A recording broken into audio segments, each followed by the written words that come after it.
Sebab itu kita dalam nak menilai hukum, mana-mana mufti, mana-mana sesiapa saja ustaz sendiri pun, mana-mana hukum edas dia ada, kita kena tengok dulu pandangan-pandangan mujtahid yang ada. Melainkan kalau benda-benda baru lah yang tak ada dalam kitab-kitab mereka, baru kita boleh menilai mana satu hukum yang paling dekat.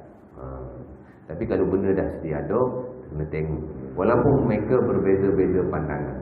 Sebab bukan saja mujtahid yang ramai. Dalam dunia Islam ni ada beribu mujtahid. Dikecilkan lagi skopnya beratus mujtahid.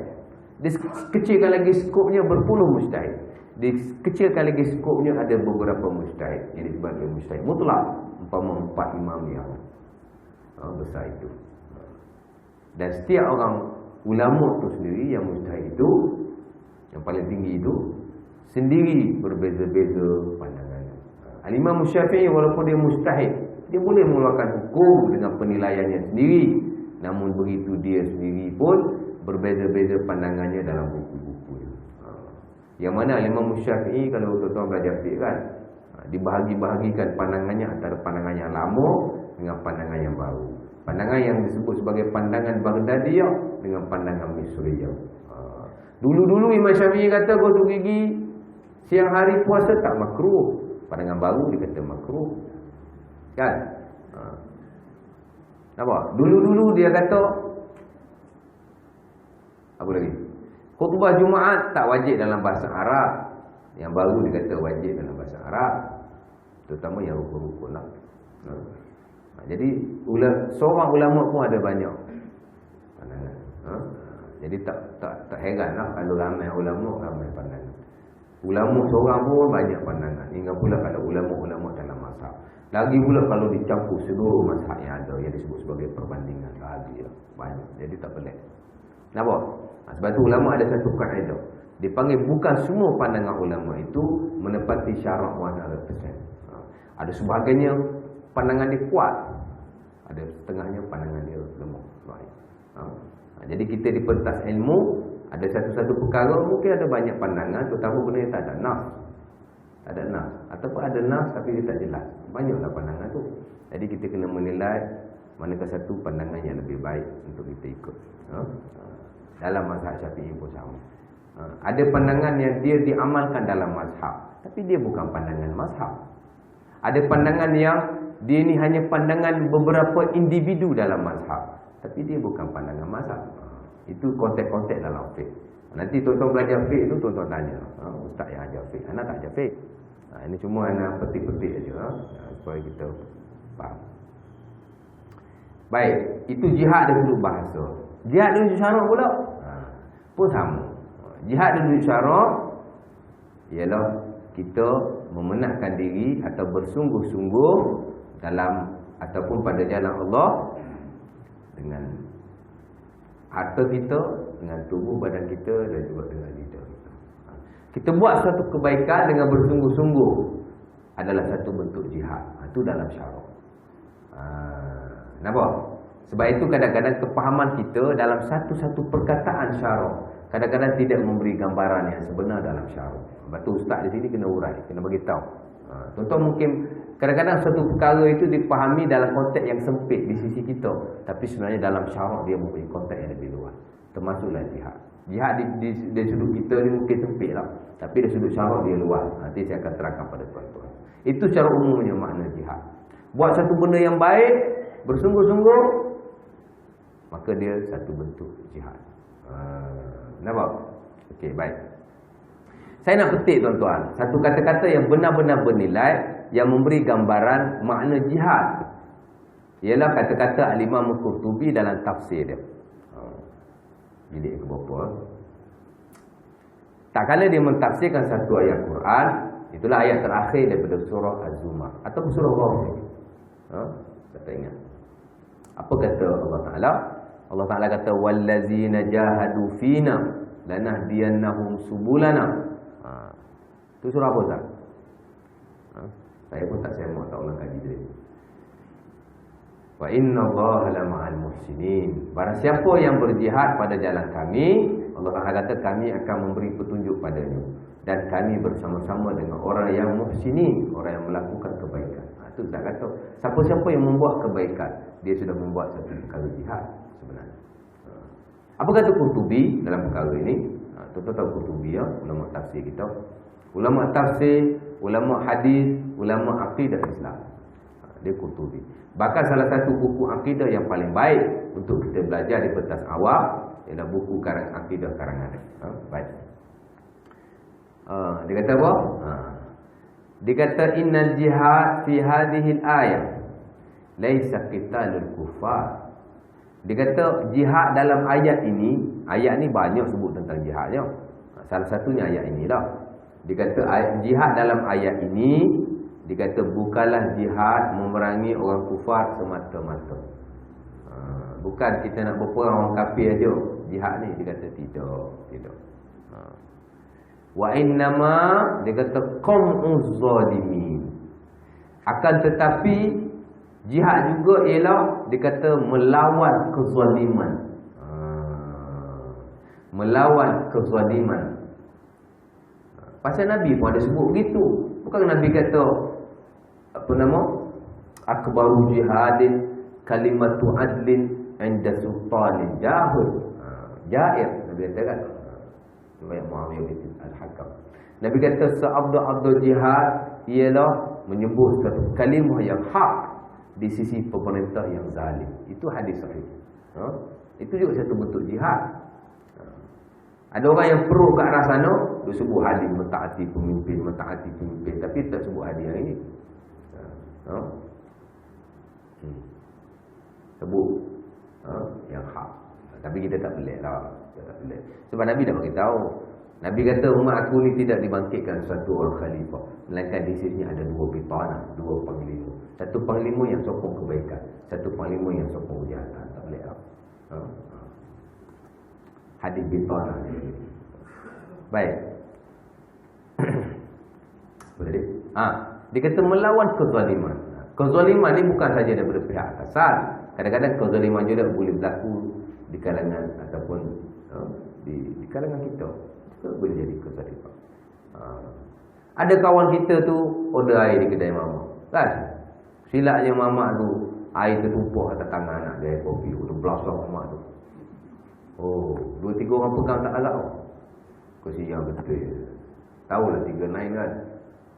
4 lain tu jangan belasah orang itu. Watang-watang macam pergi gym hari kan. Maaf saya, okey, sorry saja. Bom belasah. Kan, kita nak tolong kita sakit pinggang macam lah betul. Orang lain lah pegang. Itu zalim juga tu. Zalim juga. Kadang-kadang kita dengan tak sengaja undur-undur kereta pun melanggar kereta kawan tu, pecah lampu. Kita tak tunggu pun kita cabut. Itu zalim. Ingat kita lepas lah tu. Lepas lari ni, dia suruh tak lepas. Kan? Saya tuan-tuan, saya ni cerita saya. Kan? Bawa contoh orang lain malah pula. Saya pergi di ATM ESO tu Ustaz. ATM ESO tu. Nak raya haji, tapi bukan tahun ni dah 2 tahun sudah ke 3 tahun sudah. ESO tu ada Maybank kan. Pergi nak ambil duit. Bukan nak ambil duit. Tak ada niat ambil duit pun. Pergi kedai buku Islam Syikah tu. Kedai buku agama tu. Belek-belek buku. Adalah satu buku saya berkenal. Tanya harga RM20. Belek lawan ada 20, ada RM10 je. Tak cukup. Apa aku ambil duit tu. Tak motor ambil duit. Ambil tak makan. Jalan. Pergi ambil duit. Kan? Dalam bank ada 600. Bukan 6,000. 600 je. Fikir nak balik raya haji ambil sikit. Esok nak ambil lagi. Ambil semua. Ambil 600. Tekan 600 tu. Kad pun keluar. Kad keluar. Ngam-ngam kad keluar. Rumah telefon. Kita pun angkat telefon. Tangan sampai angkat. Tangan sampai pegang telefon. Satu lagi tangan ambil kad. Dah tu dah bercakap dengan telefon. Lupa duit tak ambil. Duit dah keluar. Jalan cakap ngomong sampai kat motor. Okey lah kan. Start motor balik. Pergi balik kedai. Nak beli buku lah. Pergi ambil buku tu nak bayar. Mana aku letak ni? Wallet tak ada. Poket tak ada. Mana aku letak ni? Baru teringat. Alamak, duit tadi tak ambil. Baru teringat. Saya pergi balik. Tak ada orang lah. Ada lah orang ambil duit kan. Saya jumpa manager dia perempuan. Saya kata, Apa, Kak, saya nak tengok CCTV ya. Saya tadi rasa macam ada tertinggal duit ke macam mana, siapa tak tahu. Saya tak ingat lah. Memang betul-betul macam ditutup-tutup kita punya ni. Nak cerita duit kita tu bukan rezeki kita. Allah Ta'ala nak bagi orang lain kan. Tengok CCTV.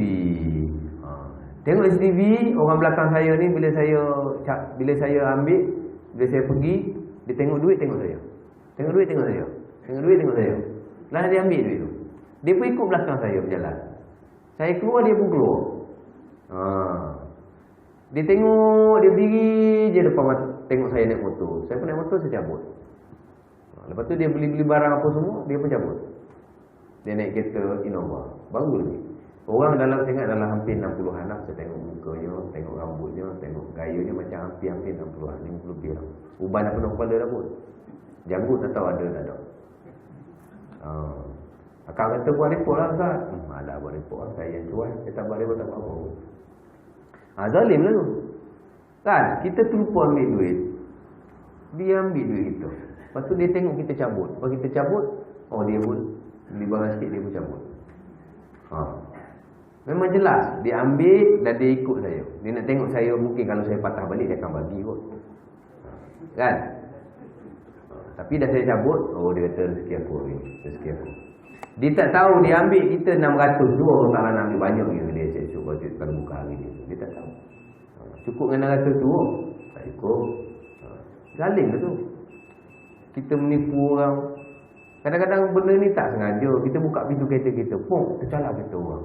Kita kena tunggu tu. Kena cakap kat tuan dia tu, minta halal. Kalau kena ganti, kena ganti. Kerana scratch sikit je. Tapi itu semua tak boleh. Itu satu bentuk kezaliman. Dalam syarak zalim ni dia luas. Zalim ingat belas awang aja. Kan? Pemimpin zalim, betul lah. Kan? Satu sudutnya. Kita pun kadang-kadang zalim. Bahkan kita ni pun zalim pada diri kita sendiri. Kan? Kita tak semayang, kita zalim diri kita sendiri. Kan? Kadang-kadang kita sendiri ni, kita yang duduk masjid ni, kadang-kadang semayang bagus juga. Tapi menyembang sedap juga. Tak betul. Saya pergi satu surau. Saya kata kita menyembang ni tuan-tuan, kita kena jaga jangan ada walau sedikit penipuan. Kalau kita fakta, kita tak berapa pasti sahih tak sahih, elakkan jugalah. Tapi itu okey lagi lah. Ini memang menipu. Nipu ni jangan main. Boboh. Kadang orang kita kan menyembang tu. Menyembang tinggi menyembang. Itu betul ke fatwa dia ni? Fakta dia ni. Orang kuat menyembang ni yang dipenuhi pembohongan ni tuan-tuan. Esok-esok dia mulut dia kena jolongkan besi. Satu kuk kepala keluar ke belakang, satu kuk mata keluar ke belakang, satu kuk mulut keluar ke belakang. Nabi diperlihatkan azab orang yang begini dalam mimpinya, dalam Sahih Bukhari, daripada Jabir bin Samurah. Nabi diperlihatkan orang yang dicucuk dengan besi. Satu orang duduk menentang, satu orang pegang besi. Keluh, Nabi kata, dia mencincang kawannya dengan besi. Nabi tanya siapa tu? Jibril kata, yagdu min baitihi yakzibul kadhibah tablughul afaq. Ini orang yang dia keluar rumah cakap tak pernah betul, salah saja, bohong saja. Seolah-olah dia perbohongan tu kalau disambung-sambungkan boleh mencapai ke timur, mencapai ke barat. Nabi kata tablughul afaq. Kalau menipu sekali dua tu lain lah. Ini memang menipu je kerjanya. Nabi kata tablughul afaq. Orang Arab dia faham lah kalau cakap itu. Menipu sungguh. Itu kadang-kadang kan kena cucuk dengan besi. Saya dah pergi sampai situ tu. Kat mana tadi tu? Zalim tadi kan. Qam'uz zalimin, kata Imam Qurtubi, iaitulah menentang kezaliman. Daripada sekecil-kecil kezaliman sampailah kepada kebesar-besar kezaliman. Apa yang kita buat bersabit dengan zalim ini, itu juga satu bentuk jihad. Kita bercerai dengan isteri tuan-tuan, tak bagi nafkah, tanya ustaz, zalim. Padahal isteri kita ada anak. Ramai masyarakat kita macam tu. Kadang-kadang di kalangan kita orang surau dulu, bekas isteri dia cerai lah. Isteri tu bela anak, dia dah kahwin baru. Anak tu tak diberi nafkah ni. Padahal anak tu tanggungjawab kita tu. Isteri tu memang kita tak boleh bagi nafkah dah. Dah habis waktu Edah kena bagi nafkah. Dia dah kahwin naik, bagi nafkah apa lagi. Tapi anak kita yang berada bersamanya, kita perlu bagi nafkah sampai dia boleh bawa diri. Kadang-kadang kita lupa tanggungjawab kita. Itu zalim tu. Lepas tu kita jangan cakap ke orang, kita dulu perlu menilai kezaliman yang kita buat. Dari sudut ibadah kita tak buat betul, kita zalim. Apatah lagi kita zalim pada orang lain. Macam tu. Betul tak? Tanya ustaz, ramai orang kita yang tak bagi nafkah, yang bercerai. Tak bagi nafkah anak. Anak dah tak belum, nafkah tak bagi pula.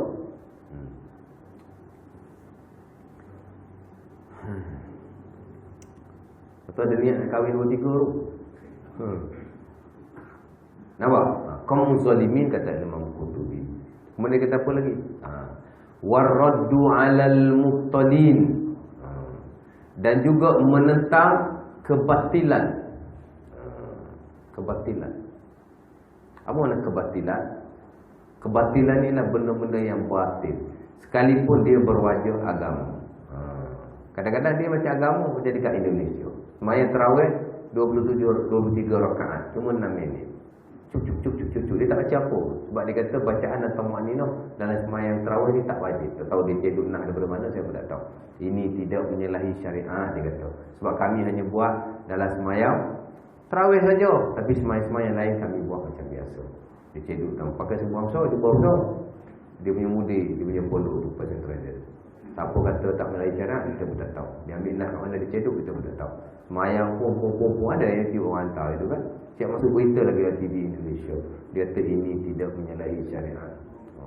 Itu batil. Itu batil. Nampak? Pakai serban okey lah. Kejumpaan okey lah. Tapi ilmu dan amalan yang dia bawa tu sebenarnya bukan saja bukan ahli sunnah. Hak bukan ahli sunnah pun bukan juga. Tak tahu dia daripada mana dia ambil, kita pun tak tahu. Kan? Tak ada bacaan. Ada satu aliran di sini tuan-tuan. Saya tengok dah ada pengikut dia.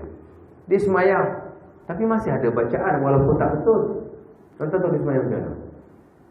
Nabi kata la salata liman la yaqra bi Fatihatil Kitab. Hadis ni hadis Malik bin Al-Huwairis, di hadis Muslim. Ini jadi induk kita dalam semayang mesti baca Fatihah. Nabi kata tidak ada semayang orang yang tidak baca Fatihah. Dia pun baca Fatihah, tapi tahu dia baca Fatihah macam mana. Ambil daripada qiyam sampai ke sujud last tu semua Fatihah. Allahu akbar, bismillahirrahmanirrahim, alhamdulillahirabbil alamin. Allahu akbar, rukuu arrahmanirrahim. Allahu akbar, i'tidal maliki yaumiddin. Satu rakaat semua Fatihah. Okey lagi lah daripada yang dulu. Fatihah tak baca zikir, tak baca apa, tak baca angkat takbir dengan pergerakan semata-mata. Tapi semuanya adalah bentuk-bentuk kebatilan. Dan kebatilan ni tuan-tuan, dia ada kedudukan dia. Ada yang sampai tahap kufur, ada yang tak sampai tahap kufur, cuma tahap berdosa saja. Dia tak sampai tahap kufur lah, tapi dia tahap dosa besar. Tapi masih tercela dalam syarak.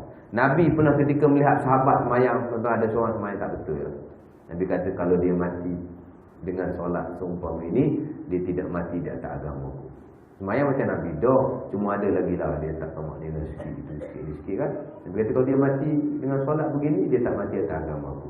Tambah-tambah lah kalau semayang seumpama itu. Satu rakaat dibaca Fatihah, ataupun tak dibaca Fatihah langsung. Dua macam. Ini kebatilan.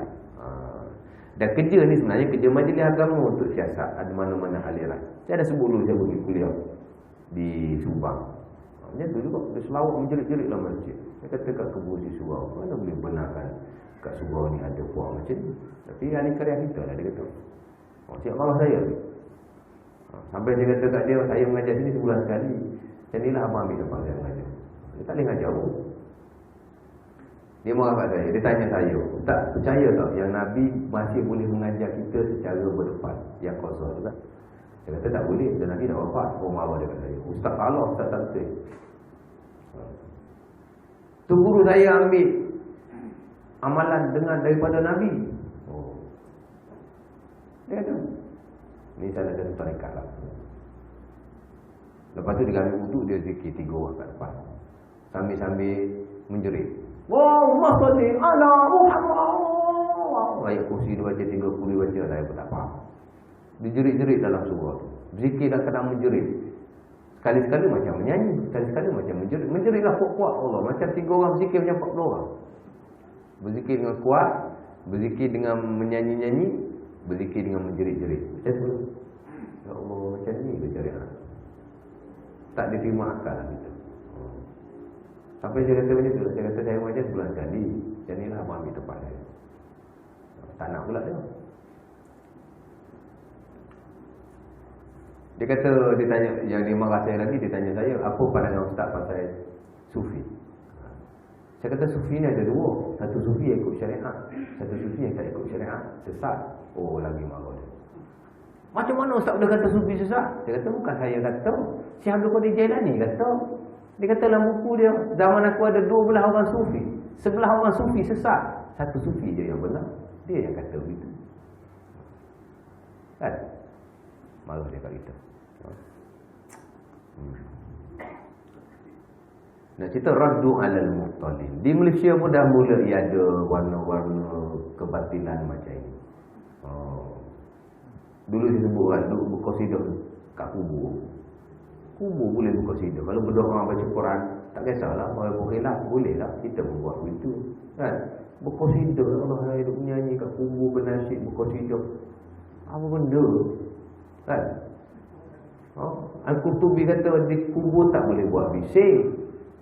Dan buku di atas kira. Sekalipun dengan zikrullah. Dia boleh berqasidah. Siapa nak dengar? Nabi berkat ke mana kalau berqasidah? Kawan tu tak ada nak dengar qasidah kita je. Kalau dia dalam nikmat, dia sibuk dengan nikmatnya. Kalau dia dengan azab, dia sibuk dengan azabnya. Dia tak dan dah nak berhubungan dengan kita. Benda baik yang dia dapat hasil daripada doa dan bacaan kita, Allah Ta'ala bagi satu bentuk rahmat padanya. Itu je. Kan? Tahu tak? Nak cerita kebatilan. Kebatilan. Juga kita kena apa nama? Kena membantah. Satu bentuk jihad juga dia kata. Kerja ni kerja pusat orang. Tuan-tuan tengok di Payajarah. Tahu tak? Batu nisan. Ada satu kedai batu nisan. Ada yang 2,000, ada yang 3,000, ada yang 1,000, tengok. Ada yang 6,000 saya tengok. Itu satu kebatilan. Batu nisan orang Islam. Islam bukan macam Nasrani yang perlu dijadikan kuburan tu bernilai tinggi. Pendapatan tinggi tak apa. Kan? Nisan nak 6,000, 5,000 dia ada lah. Nisan yang cantik 5,000, ada 4,000, ada 3,000. Kalau sekaya mana pun biasa-biasalah. Mana boleh kita mencipta satu desain Nissan yang beribu-ribu. Itu salah. Imam Syafi'i rahimahullah ta'ala dalam menulis nama si mati di kuburan pun dilarang. Melainkan sebagian daripada ulama Syafi'i yang kemudian memberi keharusan. Atas satu riwayat Nabi menulis meletakkan batu ketika Ja'far mati, tanda. Jadi tulis nama tu ke atas batu lah. Nabi tanda batu ni supaya senang nak ziarah. Jadi ulama kita kias tulis nama macam itulah supaya kita tahu orang yang kita nak ziarah. Kan? Itu pun ditulis dengan tulisan yang buruk. Tak boleh tulis cantik, tak boleh. Nampak? Kubur ni mesti bersih, mesti bersih lah. Tapi nak jadikan dia satu bentuk macam ni. Macam kat di Brunei, Allah Ta'ala alam boleh hantar gambar kan. Dalam Facebook kata ada apa? Ada kaset. Ada apa? Ada sah? Ada macam apa PA sistem dia pasang. Kan? Masuk duit PA tu baca Quran. Tak betul. Ada satu di Brunei ke di mana? Orang kata di Brunei, saya tak tahu di mana. Tapi ada dia punya tu lah tempat kat tanah Arab tu. Tapi kat Brunei saya tak percaya juga. Brunei Islam kuat juga. Contoh-contoh macam itulah ya. Contoh. Jadi kebatilan. Dan kebatilan yang paling besar ialah kebatilan yang mempunyai unsur syirik. Macam itulah. Orang kita sakit jumpa. Kan ustaz ada pergi jumpa betul batin. Jumpa orang asli. Dan sasar orang Islam. Tak apa dia baca dia pun tak tahu. Kan? Asal saya di Kelantan. Kan? Perkampungan saya berjiran dengan perkampungan Siam. Tuan-tuan, di kampung Siam tu ada berapa orang Tok Bomo yang Siam lah. Dan saya masa kecil-kecil, saya pun pernah ikut saudara saya pergi ke rumah Tok Bomo Siap tu untuk ambil air. Saya Allah Ta'ala bagi, Alhamdulillah lah, daripada kecil sampai besar, pengalaman benda batin ni banyak. Saya kata yang bulan 3 tu saya pergi ke Kuala Kubu tu kan, saya jumpa dengan seorang hamba Allah Ta'ala. Saya tengok dia selalu duduk surau. Saya tanya dia buat apa kat surau. Dia kata berzikir. Abang berzikir apa? Saya selawat. Tak kata orang saya kena selawat 15,000 kali. Allahumma salli ala Muhammad wa sallam Muhammad. Tak ada bagus. Selawat bagus. Kita pun tak hafal 15,000 kali. Bagus lah. Tapi ada yang tak bagus itu. Saya ambil amalan ni ustaz daripada guru saya. Umur guru saya dah 2,000 tahun. Alamak. Saya kata setahu saya, iblis je umur panjang. Manusia tak sampai panjang macam tu. Oh, ni berguru dengan iblis. Pelik betul lah. Ke mana dia cedok itu? Saya pun tak tahu. Dia kata dia umur 2,000 tahun. Saya ikut pergi rumah Tok Bomo tu kan. Tengok. Oh. Tengkorak. Sat rumah dia tengkorak. Plastik ke tengkorak betul saya tak tahu. Tapi tengkorak. Lepas tu tengah-tengah ada tokong. Dia ada bilik untuk dia berubat lah. Kita pergi. Dia buatlah air. Bagi air balik dulu. Saya tanyalah saudara saya tu kan. Kenapa gitu pun ni Tok Bomo tak boleh ni. Dia tak apa. Nanti yang bagi kita sihat Allah juga. Tapi masa saya kecil-kecil lah. Dia kata yang bagi sihat pun Allah juga. Memang yang bagi sihat tu Allah. Tapi cara komited tu, cara yang tak boleh lah. Nampak? Ar-radu alal mubtalin. Kata membateras benda-benda yang batil. Kemudian kata al-amru bil ma'ruf. Menyuruh yang baik. Menyuruh yang baik. Wan nahyi anil munkar. Melarang yang munkar. Melarang yang munkar. Apa makna yang ma'ruf? Yang ma'ruf ni ialah yang disepakati akan kebaikannya dengan nas yang jelas dalam Quran dan hadis Nabi, umpama yang ditakrif oleh Al-Imam Al-Jurjani dalam buku dia Takrifat. Benda yang sama juga dalam pentakrifan munkar. Benda yang disepakati haram melalui nas yang jelas dalam Quran dan dalam hadis Nabi SAW. Benda yang khilaf-khilaf dia tak masuk dalam benda tu. Nampak? Contoh macam tu lah. Orang pergi baca Quran di kuburan umpamanya, baca Yasin dan seumpamanya. Walaupun kita cenderung kepada pandangan yang kata membaca Quran di kubur secara i'tikaf dilarang. Tapi kita masih tak boleh kata perbuatan orang itu munkar. Cuma kita boleh kata lebih baik jangan buat. Nampak? Di Kelantan dulu kalau orang mati dia i'tikaf 3 hari, 7 hari, siap ada hubung lagi kan. Memang boleh. Tapi sekarang Alhamdulillah dah tak ada dah. Lepas turun yang di arwah itu dia dah beritahu dan dia larang. Alhamdulillah. Itu tak ada dalam masa kecil dulu. Memang kita tu i'tikaf kat kubur baca Quran. Kalau yang kaya sikit 3 hari 3 malam. Lebih kaya lagi 7 hari 7 malam. Dapat 40 kali khatam. Rupalah 7 orang 3 orang. Sebenarnya betul tu tak ada berapa juga. Boleh baca Quran tapi bukanlah sampai tahap macam tu. Tidak sampai tahap macam tu. Kita sayang pada saudara kita yang meninggal. Tapi kita kena ingat, Nabi SAW lebih sayang pada sahabatnya berbanding kita sayang pada keluarga kita. Tapi Nabi tidaklah sampai tahap beriktikaf untuk sahabat-sahabatnya. Kalau dia tak beriktikaf, dia boleh suruh sahabatnya lain beriktikaf. Sahabat dia mati, Samurah bin Jundub mati. Dia suruh Umar beriktikaf atau kubur doakan untuk sahabat kita yang meninggal. Nabi lebih menyayangi sahabatnya. Tapi Nabi bila dah dikebumikan, doakan, Nabi akan pulang. Itu urusan Allah Ta'ala. Kita doa baginya sampai. Macam kita selawat kat Nabi tau. Kita beria-ria nak pergi umrah, nak pergi haji. Pasal apa nak duduk di hadapan kubur Nabi? Bagus, satu benda yang baik. Tapi Nabi juga berpesan pada kita. Hubungan kita dengan Nabi ni tak pernah putus selagi mana kita berselawat pada dia. Nabi sebut dalam riwayat Muslim, la taj'alu qabri 'aidan. Jangan kamu jadikan kubur aku sebagai tempat perhimpunan. Sallu alayya fa inna salatakum tablughuni haitsu ma kuntum. Sentiasa berselawat padaku sebab selawat kamu akan sampai padaku walau di mana kau berada. Nampak? Macam kita keharusan kita di hadapan kubur Nabi bagi salam adalah keharusan. Al-Imam Ulama Al-Maghrisi dan Al-Muni dia kata boleh kerana ada sahabat yang melakukan begitu. Ada Ibnu Umar dia kata assalamualaikum ya Rasulullah. Kita ni Melayu ni dah jadi sampai kirim salam. Oh, kau ada depan kubur Nabi, dia cakap haji, haji sekian kirim salam. Memberi salam tu ada keharusan lah. Ni sampai kirim salam. Kau tak kirim salam. Kau selawat kat Nabi, Nabi tahu kau selawat. Kan Nabi dah pesan begitu. Kan?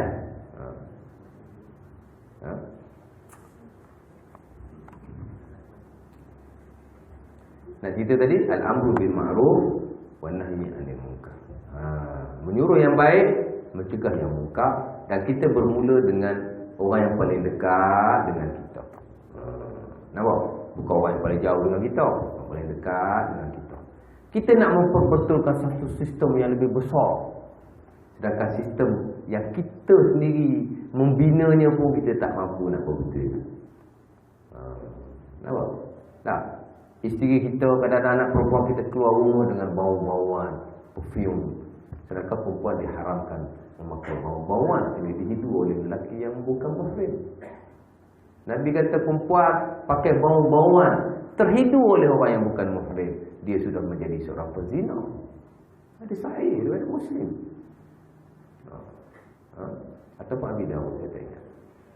Perempuan dia sunatkan pakai bau-bauan, tapi dalam rumah untuk suami dan keluarga, bukan untuk orang luar. Batu dulu saya ceramah kat sekolah saya, Ustaz, dia kata perempuan yang pakai bau-bauan ni, dia kata pezina. Muka cikgu semua dia pada. Sebab ada 2-3 orang, sebatu tu dah bau lah. Sebatu tu, bukan sebatu lah, 10 meter lah. Nak cerita bau kuat kan, kita boleh pening lah dengan rakan kerja ni. Benda ni perlu kita beritahu. Tapi katakan nak pakai deodoran ataupun nak menghilangkan bau busuk, boleh lah. Ini sampai keluar pergi kerja, tak boleh ya. Kita kena jaga, jangan benar. Jadi al-amru bil ma'ruf wan nahyi 'anil munkar. Dan akhir sekali Qurtubi kata, ni kita bagi perhatian. Dia kata wa jihadun nafs, dan jihad melawan diri. Fadzalikal jihadul akbar, itulah jihad yang paling besar. Kita duk sangka jihad yang paling besar ni jihad melawan orang kafir. Nah, tidak. Jihad yang paling besar ialah jihad melawan diri kita sendiri. Nampak? Ulama ni tuan-tuan, setengahnya meletakkan jihadul kufar, ujung permulaannya ialah jihadun nafs. Pasal banyak nafs yang Nabi sebut, antaranya Nabi sebut dalam riwayat Fudalah bin Ubaid, Nabi kata al-mujahid man jahada nafsah. Penjihad yang sebenar ialah penjihad ke atas dirinya. Pasal apa begitu? Pasal begitu? Sebab kita nak berjihad melawan kufar. Macam mana kita nak berjihad melawan kufar? Sedangkan kita tak ada persiapan diri. Kan? Nak datang ke Al-Imam Ibn Qayyim, tuan-tuan, dia kata jihad yang paling besar ialah belajar ilmu dan duduk di majlis-majlis ilmu. Dia kata jihad paling besar dalam buku dia, Zadul Ma'ad. Pasal hari ni, tuan-tuan, mungkin tuan-tuan dan saya sendiri pun akses pada ilmu ni mudah, tapi orang dulu tak. Dulu ulama, tuan-tuan, ada seorang dia berjalan daripada Madinah pergi ke Damsyik di Syria, semata-mata nak jumpa Abu Darda di situ untuk mengambil hanya satu hadis daripada beliau. Berjalan beribu kilometer kerana nak ambil satu hadis je, tuan. Bukan 10 hadis, satu hadis je dia nak. Pergi berjalan beribu kilometer. Dan begitu juga ulama yang lain berjalan beribu-ribu kilometer. Sebab dulu susah. Buku susah, tunggu susah. Hari ni depan mata je. Tiap masjid semua ada kuliah. Nak tak nak je, senang. Akses Allah tak lebih mudah. Meskipun begitu, hak mudah-mudah ni lah yang ramai orang miss. Dia orang tak suka atau tak mahu. Pasal kebaikan ni, tuan-tuan, kebaikan ni itulah cerita dia. Benda baik, ilmu ni benda baik, bahkan benda yang paling baik pun. Dulu sebenarnya sebut Imam Syafi'i betul-betul menekankan. Macam kita kata lah, kita duk mengaku Syafi'i. Aku mazhab Syafi'i, aku Syafi'i. Tapi sembahyang jemaah tak sembahyang. Kan Imam Syafi'i dah kata, dia kata sembahyang jemaah ni fardu kifayah. Da'al walam urakhizha, dia kata walam urakhiz fi tarkiha illa min uzrin. Dia kata sembahyang berjemaah ni fardu kifayah. Meskipun begitu, aku tidak memberi kelonggaran, melainkan hanya kepada sesiapa yang usul. Al-Imam Syafi'i dia dekat dengan zaman Nabi, walaupun dia tak sempat jumpa para sahabat. Dia hanya jumpa orang yang jumpa dengan sahabat, seperti disebut sebagai tabi'in. Namun begitu dia masih zaman sunnah, zaman ilmu betul-betul. Pasal apa dia kata begitu?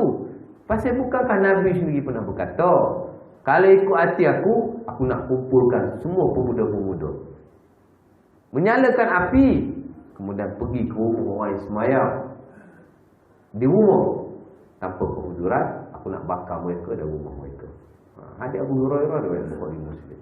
Nabi nak bakar. Ulama kata bukan nak bakar rumah dengan orang-orang sekali. Nampak? Betul Imam Ibn Qayyim kata jihad yang paling besar jihadun nafs.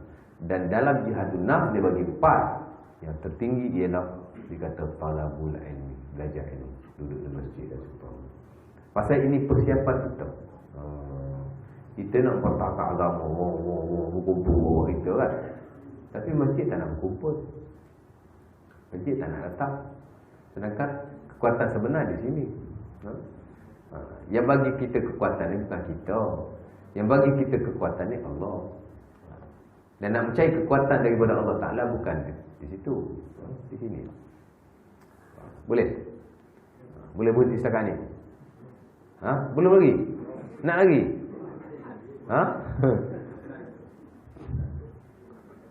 Nak pukul 9 juga? Isyak awal ni. Boleh? Jadi nak cerita, ada berapa jihad yang disebut. Jadi fahamlah kita bahawa konsep jihad ni dia luas. Konsep jihad ni dia luas. Bukan sekadar memerangi kufar, tapi beberapa perkara yang bersabit dengan agama, termasuklah yang tadi. Menentang kezaliman, membantah kebatilan, menyuruh yang baik, melarang yang munkar, dan juga melawan diri sendiri. Bahkan itulah jihad yang paling besar. Al-Imam Ibn Qayyim dia kata jihad ni ada 4. Dia kata al-jihadu, dalam buku dia Zadul Ma'ad disebut oleh Syekh Saleh bin Fauzan dalam Fiqhul Jihad. Dan Syekh Mustafa Al-Adawi yang baru-baru datang Malaysia pun ada satu buku khas tentang Fiqhul Jihad yang disebut jihad ni ada 4. Jihad ni pertama dipanggil jihad yang paling besar, itulah jihadun nafs, jihad melawan nafsu. Dan dibagi kepada 4 bersesuaian dengan konteks nafs, Quran dan hadis Nabi yang ada. Pertama dikata ialah talabul ilmi. Tu jihad nombor 1. Itulah menuntut ilmu, belajar. Memang betul. Sebab tu dulu saya pernah sebut Al-Imam Syafi'i, tuan-tuan banyak sebut, disebut oleh ulama-ulama dia yang terkemudian. Dulu saya pernah sebut kat tuan-tuan. Pernah ingat? Apa kata Imam Syafi'i? Imam Syafi'i kata talabul ilmi afdal minan nawafil. Belajar satu-satu ilmu lebih baik daripada sembahyang sunat. Pasal Nabi pun ada sebut dalam banyak riwayat, sekalipun riwayat tu dhaif. Antara riwayat Al-Imam An-Nasa'i. Kata Nabi la yaghdu ahadukum fa ta'allama baban min al-ilmi khairul lahu min an yusalliya mi'ah raka'ah. Setengah riwayat alf raka'ah. Nabi kata kita keluar rumah dengan niat nak belajar satu bab saja daripada ilmu. Nabi kata lebih baik daripada semayang 100 rakaat ataupun setengah riwayat 1000 rakaat. Cuma riwayat tu dia ada taif sikit lah. Tapi banyaklah ulama dia sebut hadis ni sebagai galakan lah pada kita. Jadi Al-Imam Syafi'i pun sama. Belajar ni penting. Belajar ni penting, terutama belajar ilmu agama. Dulu-dulu tu sebelum zaman Nabi, dia ada satu istilah yang mana banyak diguna pakai, yang nak tunjukkan kehebatan seseorang itu dalam beragama. Dia panggil abid. Kisah abid ni banyak disebut oleh Rasulullah tentang umat-umat terdahulu. Satu hari Nabi ditanya oleh Abu Umamah Al-Bahili. Abu Umamah tanya tentang abid dengan alim. Abid ni siapa? Abid ni adalah orang yang rajin buat ibadah. Kita baca buku-buku tasawuf yang lama, Umpama Abu Lais, Tanbihul Ghafilin. Ada saya tengok buku terjemahan tu kan.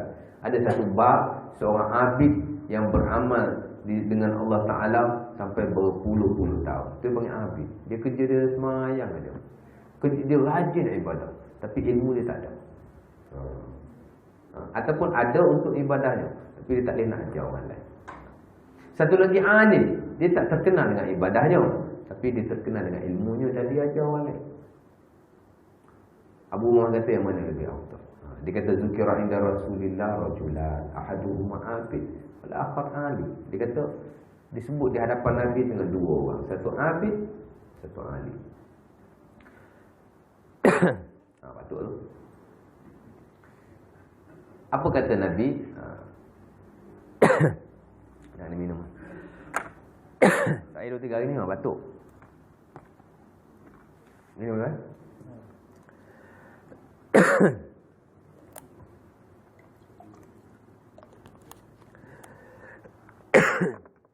Bismillah.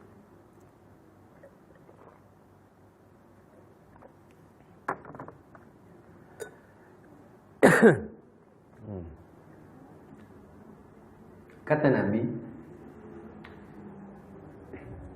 beza antara alim dengan abid. Dia kata umpama aku dengan orang yang paling rendah dalam di kalangan umat. Batuk. Volume tinggi sangat. Nabi kata fadlul alim 'alal 'abid.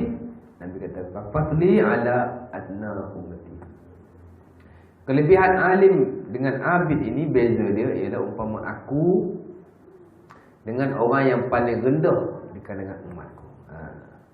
Sebab dulu ada seorang ustaz. Ada seorang ustaz kan, tahun 2009 ke 2010. Ada. Dia jadi kisah dia. Sampai orang minta dia jakim ataupun kuasa agama siasat. Dia kata macam mana? Dia kata al-ulama ni warasatul anbiya. Dia baca hadis Abu Daud lah daripada Qais ataupun Abu Darda. Ulama ni dia kata pewaris Nabi. Kalau Nabi tak ada, ulama itulah Nabi. Oh, dia kata begitu. Jadi orang yang pro belah ni marah dia. Kan? Dia cerita dia cerita pasal dia ni penyokong arwah tuan guru yang Aziz. Dia adalah dia terselit cerita tu sikit. Dia kata ulama ni pewaris Nabi. Kalau Nabi ni tak ada, ulama itulah Nabi. Orang cakap dia kata ulama Nabi. Kalau lebih teruk dia kata, dia kata ni aziz Nabi. Sebenarnya bukan begitu. Konteks dia pun samalah. Nabi buat perbandingan. Orang alim ni umpama aku dengan orang paling rendah di kalangan umat. Itulah beza. Alim umpama Nabi. Orang yang tidak alim sekalipun dia abid, dia umpama orang paling rendah di kalangan umat Nabi. Itu je perumpamaan. Dia tak salah. Dia bukan kata ni aziz Nabi atau mustahsan Nabi. Kalau kata itu salah. Perbandingan tak salah. Nabi buat perbandingan banyak tuan. Yang kadang-kadang bukan saja mustahil dari sudut akal. Syarat akal, tapi mustahil dari sudut syarak. Nabi pernah kata pada Abu Bakar, pada Umar. Nabi kata lau kana min ba'di nabiyyun lakana Umar. Nabi kata kalau ada nabi lagi lepas aku, nabi itu ialah Umar. Ada nabi lagi lepas nabi tak ada dah. Habis itu perumpamaan. Apa nak salah? Tak salah. Perumpamaan ni dia luas. Tak ada jadi masalah apa-apa. Cuma kadang-kadang kita hari ni ialah orang kata apa? Banyak sangat benda yang timbul. Kadang bukan saja timbul dari sudut ilmu agama, tapi ada berkaitan lain, politik lah apa. Maka dia jadi begitu. Ustaz yang cakap tegah-tegah ni, nak tengok sikit. Tapi kalau ustaz yang tidak berapa ni, tak apa. Ustaz, contohnya itulah. Jadi kita begitulah. Kita di pentah ini cuma kita nak berkongsi apa yang baik. Itu saja. Kemudian kita serah urusan pada Allah Ta'ala. Dia mengatur-ngatur kehidupan kita. Macam itulah. Sebab tu kita tak payah pelik. Kita tak payah pelik. Ada soalan? Jadi konsep jihadnya begitu. Jadi untuk kuliah yang akan datang, saya akan campur haji yang mabrur. Kemudian baru kita akan proses pada yang lain. Saya nak urai hadis ni bagi panjang supaya kita lebih faham tentang makna dan juga huraiannya. Manakala yang lain-lain tu kita baca lah. Macam keterangan ni muka 4 ni kita akan baca dari daerah. Kemudian masuk hadis yang kedua nanti. Jihad dah ada, kita tak payah terang lagi. Cuma as-salah tu kita dah tahu. Cuma nak sebut sikit birrul walidain. Boleh ya? Jadi untuk next kita akan sebut tentang haji. Mudah-mudahan orang yang pergi haji tu untuk kuliah yang akan datang dia ada lesi lah. Boleh berkongsi dengan kita tentang haji mabrur. Apa konsep haji yang Allah Ta'ala terima? apakah kelebihan-kelebihannya, dan juga apakah petanda-petandanya. Saya akan uraikan sikit sebalik. Mudah-mudahan. Apa pandangan Ustaz dengan amalan ya Hanana? Ya Hanana, ya Hanana. Pandangan peribadi saya lah. Itu semua satu bentuk nasyid. Tapi kalau kita tengok penceramah-penceramah macam bapa ustaz, dia kata ya Hanan ni berasal daripada Syiah, Allah Taala alam. Ya Hanana ni kepada Ali. Kepada Ali. Kadang-kadang ialah di Iraq, saya difahamkan di Iraq ada seorang ustaz dia bagi ceramah, dia belajar di Iraq. Di Iraq ni ya Hanana ni, orang yang nyanyi ya Hanana ni ialah nelayan. Nelayan. Bila dia pergi ke laut, bila dia balik bawa banyak ikan, dia kata ya Hanana, ya dia akan itu. Dia satu bentuk nyanyian saja untuk bergembira, cakap itu saja. Jadi jangan ingat perkataan ya Hanana ataupun nasyid itu satu ibadah. Dia bukan ibadah, dia sekadar satu nasyid, satu nasyid. Nasyid ni tak salah, kan? Cuma perkataan tu lah nak kena kita tengok. Itu saja. Ya Hanana ni makna dia beruntunglah kita, beruntunglah kita. Itu saja. Dia satu bentuk nasyid je. Cuma nak dikaitkan dengan ibadah macam akidah umpamanya, Allah Taala alam lah. Sekadar nasyid tu bagi saya tak ada apa masalah pun. Tak. Cuma saya muskil juga bagi sebuah sosok nasyid tu, saya muskil juga. Tapi di sudut zahir ni dia sekadar nasyid, sekadar nyanyi. Itu saja. Cuma adalah beberapa perkataan yang kadang-kadang tu sama juga kita kata perkataan madad. Madad ni sebenarnya kot daripada Syiah. Madad Ali. Madad ni pertolongan, minta tolong, madad. Dan sebenarnya perkataan tu saya tak berapa suka perkataan tu sebab dari sudut akidah sebenarnya madad ya Rasulullah, madad ya Rasulullah ni tak berapa sesuai. Tolonglah kami wahai Rasulullah, tolonglah kami. Dia tak apa sesuai. Tak sesuai. Bila kita lihat banyak peristiwa yang sahabat pergi jumpa Nabi minta tolong. Banyak peristiwa. Nabi marah. Ada satu riwayat tuan-tuan. Tuan-tuan, benda ni banyak sebut dalam riwayat Ahmad, dalam Sunan Ahmad. Orang jumpa Nabi. Nabi ni ada seorang sahabat, saya lupa nama dia, Abu Fatimah ke siapa. Banyaklah ni saya sebut satu dua benda. Kita kena beza. Pasal apa? Dia pasal apa? Sekalipun benda ni dia kadang-kadang adalah unsur khilaf tu. Dipanggil al-istishfa' bi Rasulillah. Dipanggil apa nama? Ataupun istighasah. Istighas dengan Nabi. Minta tolong dengan Nabi setelah meninggalnya atau wafatnya beliau. Ulama ni sebenarnya dia khilaf. Boleh ke tak boleh kita kata wahai Rasulullah bantulah aku? Boleh ke tak boleh? Ulama ni dia khilaf. Sebahagian besar kata tak boleh. Pasal apa? Pasal riwayat yang ada tak cukup kuat untuk nak melawan riwayat-riwayat yang lain. Antaranya yang saya sebut tadi lah, yang Nabi kata la taj'alu qabli aidan, yang kamu jadikan kubur aku tempat berhimpun. Kita hubungan dengan Nabi ni selawat. Satu. Ibadah kita dengan Nabi ni selawat. Bukan meminta tolong dengan Nabi. Kan? Dia tak kuat lah. Dia ada satu riwayat yang menjadi pegangan dalam urusan ini. Itulah riwayat yang diriwayatkan oleh Al-Imam Ibn Abi Shaybah, di mana ada seorang Badawi, dia ni ditimpa musibah di kampungnya kemarin. Dia jumpa Aisyah radhiyallahu taala anha. Aisyah kata pergilah kubur Nabi, doa kat situ. Dia pergi kat kubur Nabi, dia kata ya Rasulullah, wahai Rasulullah, bantulah aku. Dia kata gitu. Isfa'li gitulah. Hadis itu sebenarnya riwayat itu didhaifkan oleh ramai ulama hadis. Cuma ada dua orang yang mentasihkan, yang kata sahih. Satu ialah Al-Imam Ibn Katsir, satu lagi Al-Imam Ibn Hajar Al-Asqalani. Kerana dua orang yang mentasihkan, maka sebab itu ada sebahagian besar ulama tasawuf dikata diharuskan. Tapi dia tak boleh jadi induk agama lah. Betul-betul. Pasal syariat ni sebenarnya dia bertunjangkan Quran dan juga hadis Nabi yang sahih. Itu saja. Apa yang Nabi suruh kita buat bila kita ditimpa kesusahan? Apa Nabi suruh buat? Dah cukup lengkap dah. Nabi suruh kita doa, Nabi suruh kita semayang, Nabi suruh kita baca Quran, Nabi suruh kita bermunajat dengan Allah Ta'ala betul-betul. Kita ada. Nampak? Jadi kadang-kadang ada benda tu dia ada keharusan, tapi keharusannya amat terbatas. Tapi benda ni bila diamalkan oleh orang jahil agama, orang awam, dia menjadi berluas-luas sehingga dijadikan Nabi ni tempat minta pertolongan secara mutlak. Itu yang salah. Itu yang salah. Sampai ada di kalangan kita bila nak semayang, panggil Nabi. Betul ni kat selayang. Saya selalu dengar bila nak semayang, Ya Rasulullah, Ya Rasulullah, Ya Rasulullah. Saya pun naik pendek. Siapa dia panggil Nabi gitu nak semayang? Pelik ke? Kan? Macam itulah contoh dia. Contoh dia macam itulah.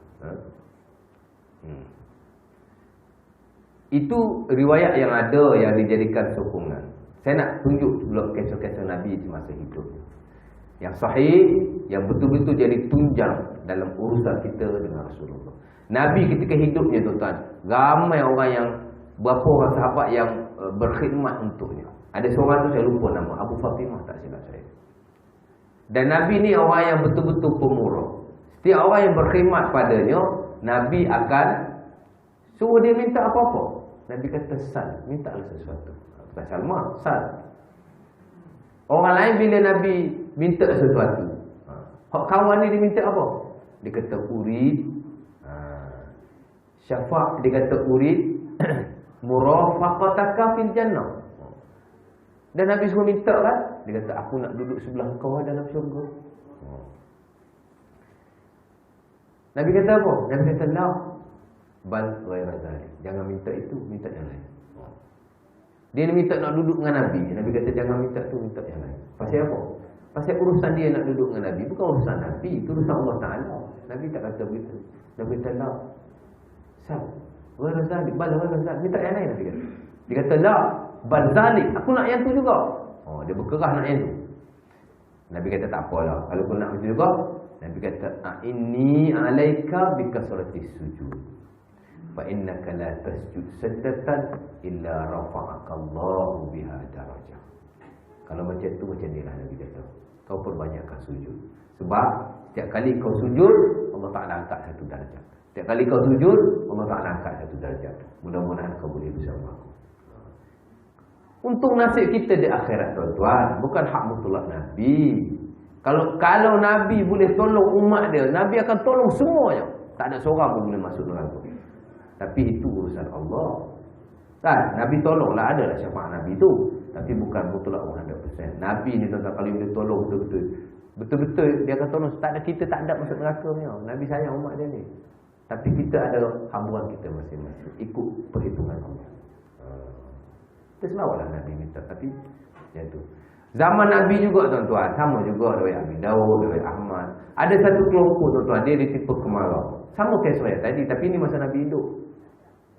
Dia pun kata, Ya Rasulullah, istashfa' bina ilallah. Wahai Rasulullah, bagilah syafaat kami pada Allah. Oh, Nabi malu. Nabi malu. Hak tadi, ada juga minta syafaat macam tu. Nabi malu juga. Nabi kata, man dallaka ala hadha. Siapa ajar kau minta macam ni? Sama juga yang ini. Nabi kata la yustashfa'u 'ala Allahi ahadun. Nabi kata kau tak boleh minta tolong aku, kau nak minta tolong Allah Taala. Dia kata sya'nullah a'zam min zalik. Dia kata urusan Allah lebih besar daripada ini. Tak. Jadi minta pertolongan Allah.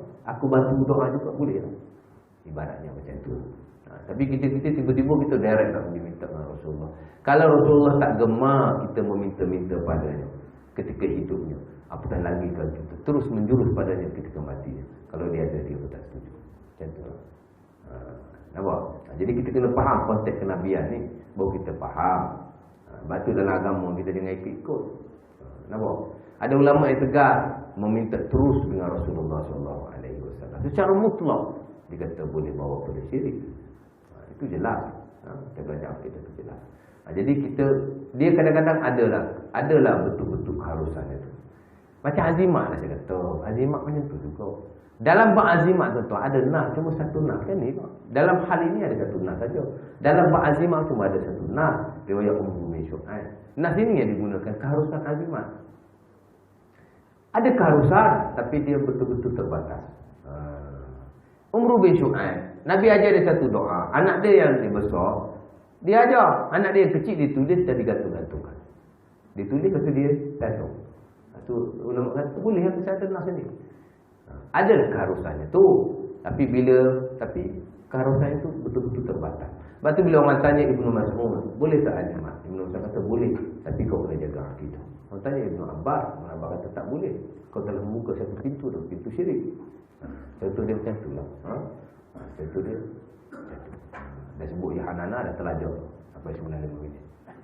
Dia nak bagi faham macam tu lah. Jadi kalau boleh elakkan lah. Kalau boleh elakkan. Kata madak ya Rasulullah, madak ya Rasulullah. Kalau boleh elakkan. Lepas tu dalam bentuk menyanyi pula. Kan?